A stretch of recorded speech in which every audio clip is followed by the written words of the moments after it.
A few days ago, I decided to move the waterer to the middle of the round pen, and then I ran the hose underneath the ground so the horses can't touch it.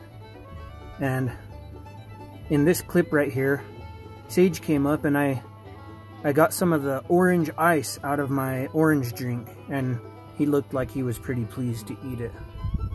I've been putting my hands on Sage every morning before I let him out into the round pen, and hopefully we make a lot of progress and get him haltered sooner than later. I decided to clean all the dirt out of the stables so the horses are much less likely to ingest any dirt because, well, Ginger got diarrhea and it cleared up the next day, but I just want to be sure that I don't cause any problems for the horses.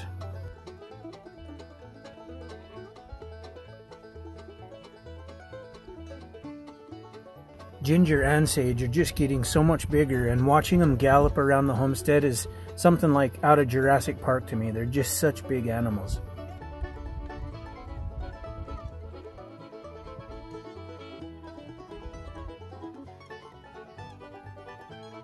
Every time I come down here in the geothermal, I just smell these melons, and they smell so good. It smells like a smoothie's being made. There's also spaghetti squash coming up in the aquaponic system, along with all the mint.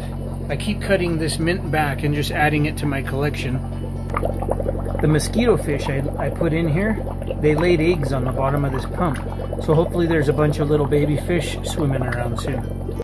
I plan to run and get some more panels in the city so I can close in the stables a little bit more. I'll piece it together as I go. It sounds like I've got a couple more bales of hay that I'll be picking up. So I had 4, I'm almost down to 3. So I'll have 5, and that should get me all the way through winter. And yesterday I loaded up the old pickup truck trailer bed onto the new trailer bed and loaded it with as much trash as I could get in there. So I'll be hauling that off. I've butchered 4 goats since I've been out here. And I think before Christmas I want to butcher at least one of the pigs. There are 3 more over here that I could potentially throw in the freezer. That should yield about 160 pounds of pork, which you know, would easily get me through 6 months, and by then I'll have several more ready to go. I have a bunch of these little tomatoes that are about ready to be harvested, and I'll start pulling stuff out of here and start planting some more fall crop. Some of these little tomatoes are getting close to ready to be harvested as well. Who knows how long all these new tomatoes will last. It's an experiment.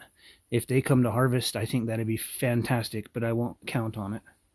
The horses are making so much manure, and so are the pigs. I started a new compost, and anything excess of that will just spread it around the homestead. It was about 20 degrees last night, so I saw that coming and covered the plants up. I haven't been doing it every night.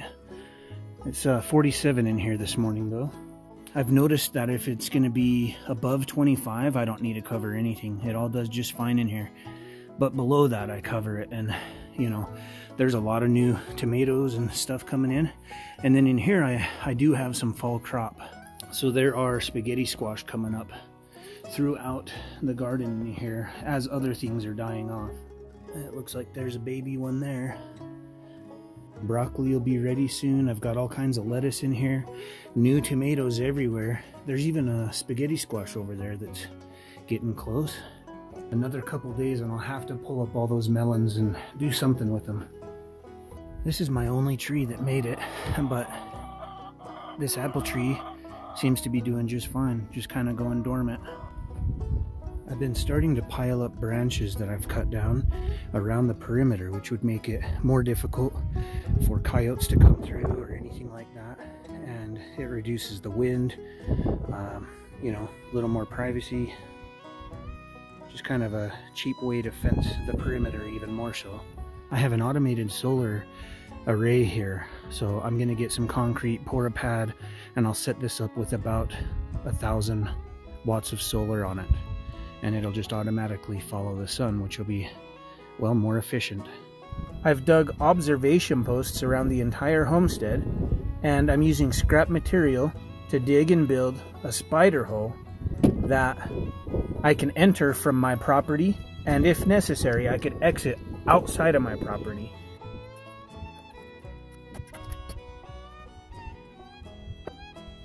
Call me crazy, but I'd rather have these defenses in place and not need them than to need them and not have them. Comment below if you think that I should stay the night in this spider hole.